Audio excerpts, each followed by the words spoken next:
नमस्कार, सुमन्स किचन मध्ये आपलं स्वागत आहे। आज आपण रक्षाबंधन स्पेशल 10 ते 15 दिवस टिकणारी मऊ मऊ तोंडात टाकताच विरघळणारी नारळाची वडी कशी बनवायची ते पाहणार आहोत। रेसिपीला सुरुवात करण्याआधी तुम्हाला एक निवेदन आहे, अजूनपर्यंत तुम्ही माझ्या चॅनलला सबस्क्राइब केलं नसेल तर सबस्क्राइब जरूर करा आणि हो, रेसिपी आवडली तर एक लाईक नक्की करा। चला तर मग रेसिपीला सुरुवात करूया। आता आपल्याला नारळ वडी बनवायची, त्यासाठी काय काय साहित्य घेतलेलं आहे ते बघूया। तर इथे मी 3 कप नारळाचा चव घेतलेला आहे। आता ओल्या नारळाचा चव घेतलेला आहे। ज्यावेळेस आपण नारळ फोडतो आणि त्यामधलं जे खोबरं निघतं त्याच्या पाठीचा काळा भाग काढून टाकायचा आणि एकदम पातळ पातळ काप करायचे आणि मिक्सरला फिरवून घ्यायचे, म्हणजे अगदी सोपं जातं। तर ह्या कपने मी 3 कप नारळाचा चव घेतलेला आहे। तर तुम्ही कोणतीही एखादी वाटी किंवा कप सेट करून घ्यायचा आहे आणि त्याने मापे घ्यायची आहे। आता कप भरत असताना खूप वरचे वर भरायचा नाही, हलकासा दाबून भरायचा आहे, म्हणजे परफेक्ट अशी ही आपली नारळाची वडी तयार होते। त्यानंतर इथे मी दूध गरम करून थंड करून घेतलेलं आहे, हे 1.5 कप घेतलेलं आहे। त्यानंतर 1 कप साखर, अर्धा कप दूध पावडर, 2 चमचे तूप आणि इथे मी साखरेत बारीक केलेली वेलची पूड घेतलेली आहे। तर चला सुरुवात करूया। आता आपल्याला वडीचं मिश्रण बनवायचं आहे। त्यासाठी इथे मी पॅन गरम करायला ठेवलेला आहे। ज्यावेळेस मिश्रण बनवायचं त्यावेळेस तुम्ही भांड हे जाड बुडाचं घ्यायचं आहे, म्हणजे खाली करपणार नाही। आता यामध्ये आपल्याला 2 चमचे तूप घालून घ्यायचं आहे, खूप जास्त सुद्धा घालायचं नाही। आता हे तूप आपल्याला चांगलं गरम करून घ्यायचं आहे आणि गॅसची फ्लेम आपल्याला लो ठेवायची आहे। आता तूप गरम झालं की लगेच आपल्याला यामध्ये हे चव घालून घ्यायचं आहे। नारळाचं चव घालण्याआधी हे तूप आहे सगळ्या बाजूने आपल्याला पसरवून घ्यायचं आहे। बघा, या पद्धतीने पसरवून घ्यायचं आहे आणि त्यानंतर आपल्याला यामध्ये नारळाचा चव घालायचा आहे। फक्त आपल्याला 2 ते 3 मिनिटे परतून घ्यायचं आहे, खूप जास्त सुद्धा परतवायचं नाही किंवा गॅसची फ्लेम सुद्धा मोठी ठेवायची नाही। यामधला जो ओलसरपणा आहे तो आपल्याला घालवायचा आहे। रंग आहे तसाच आपल्याला सफेद ठेवायचा आहे।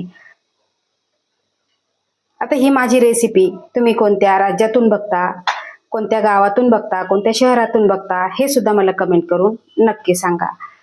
याआधी सुद्धा मी सुक्या खोबऱ्याची वडी कशी बनवायची त्याची सुद्धा रेसिपी दिलेली आहे, तिथे तुम्ही बघू शकता। अजूनपर्यंत माझ्या चॅनलला तुम्ही सबस्क्राइब केलं नसेल तर सबस्क्राइब जरूर करा।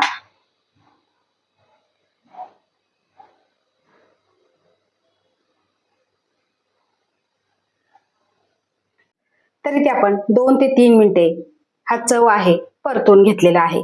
आता यामध्ये घालायचं आहे आपल्याला दूध। यामध्ये मी साय सुद्धा घेतलेली आहे।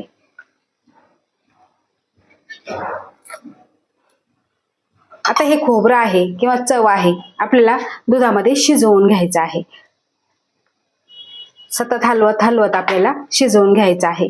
गॅसची फ्लेम कुठेही वाढवायची नाही। या पद्धतीने आपल्याला सतत हलवत राहायचं आहे।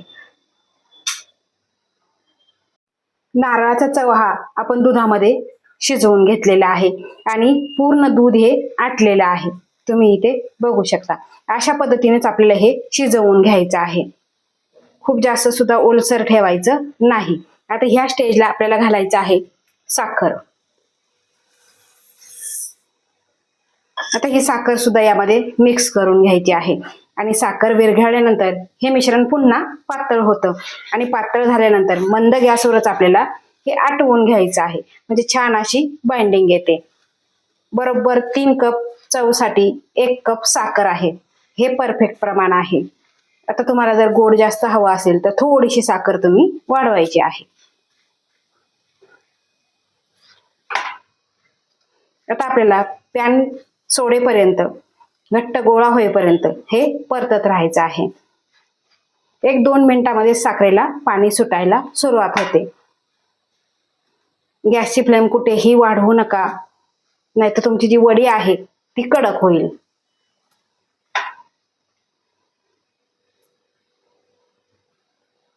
एक 2 मिनिटानंतर तुम्ही इथे बघू शकता साखरेचं पाणी झालेलं आणि मिश्रण पूर्णपणे हे पातळ झालेलं आहे. आता जोपर्यंत घट्ट होत नाही तोपर्यंत आपल्याला सतत ढवळत राहायचं आहे. या पद्धतीने सगळ्या बाजूने आपल्याला सगळं मिक्स करत राहायचं आहे, म्हणजे एकसारखं अशी ही साखरेचं जे पाणी आहे ते सगळ्या आपल्या ओल्या नारळाच्या ज्या चवला लागल्या जाईल आणि गोडवा तयार होईल. साखरेचं पाणी झाल्यानंतर आपण हे मिश्रण पूर्ण साखरेचं पाणी आटेपर्यंत हे ढवळून घेतलेलं आहे, एकजीव करून घेतलेलं आहे. गॅसची फ्लेम मंदच ठेवायची, मी तुम्हाला सुरुवातीपासूनच सांगितलेलं आहे.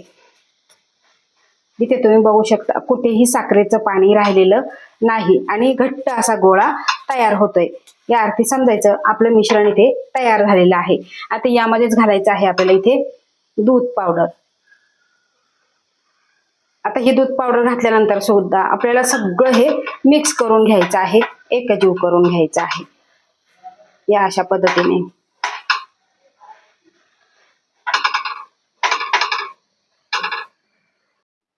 आपण दूध पावडर घातलेली आणि सगळी मिक्स करून घेतलेली आहे. आता जर गाठी गठोळी जर होत असेल तर पोटॅटो मॅशर असतं त्याने थोडंसं मॅश करून घ्यायचं आहे. आता दूध पावडर आपण मिक्स करून घेतली की हे मिश्रण आपल्याला थोडंसं हलवण्यासाठी जड जातं. तेव्हा समजायचं की आपलं वडीचं हे मिश्रण तयार झालेलं आहे. यामध्ये घालायचं आहे आपल्याला वेलची पूड.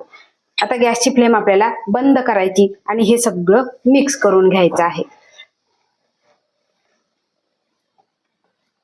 आता आपल्याला वडी सेट करायची आहे. त्यासाठी तुम्ही एखादं ताट घ्या किंवा तुमच्याकडे ट्रे असेल तर तुम्ही ट्रे सुद्धा घेऊ शकता. इथे मी ट्रे घेतलेला, त्याला तूप लावलेलं, नंतर बटर पेपर ठेवून त्याला सुद्धा मी इथे तूप लावून घेतलेलं आहे. आणि आता हे जे मिश्रण आहे ते मिश्रण आपल्याला सगळं यामध्ये घालायचं आहे. आता तुम्हाला जास्तीच्या वड्या बनवायच्या असेल तर हेच प्रमाण तुम्ही डबल करून घ्यायचं आहे.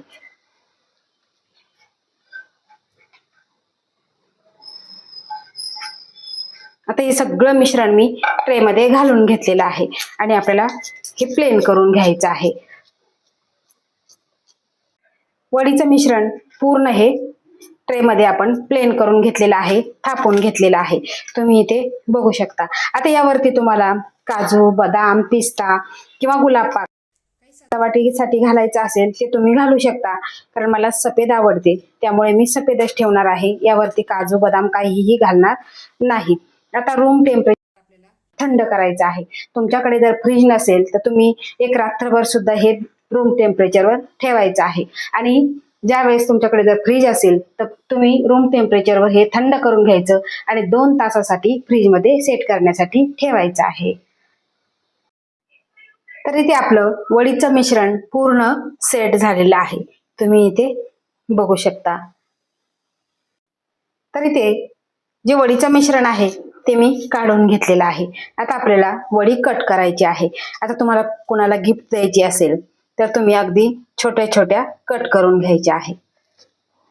बघा एकदम पटकन इझिली असे ह्या कट होतात. ते करायला अतिशय सोपे आहे.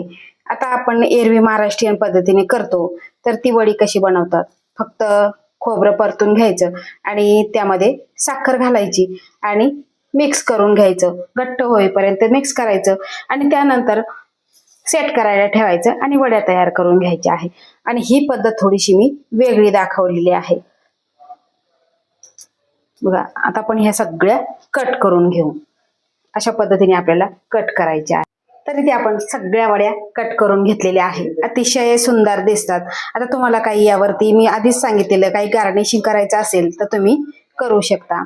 आणि इथे वडी बघू शकता. अतिशय सुंदर अशी ही वडी तयार झालेली आहे. एकदम तोंडात टाकताच विरघळणारी आणि एकदम सॉफ्ट मऊ लुसलुशीत आपली ही वडी तयार झालेली आहे. करायला खूप सोपी आहे आणि परफेक्ट प्रमाण मी तुम्हाला दिलेलं आहे. ह्या माझ्या पद्धतीने परफेक्ट प्रमाणामध्ये तुम्ही ही वडी सहज बनवू शकतात. इतकी करायला सोपी आहे आणि 10 ते 15 दिवस छान अशी टिकते. आता तुम्हाला रक्षाबंधनला भावाला गिफ्ट द्यायचं असेल तर ही वडी तुम्ही जरूर करून बघा. आणि तुम्हाला माझी आजची ही वडीची रेसिपी कशी वाटली ते मला कमेंट करून नक्की सांगा. आवडल्यास लाईक करा, शेअर करा, सबस्क्राईब करा आणि बाजूचं बेल आयकॉन बटन प्रेस करा. धन्यवाद.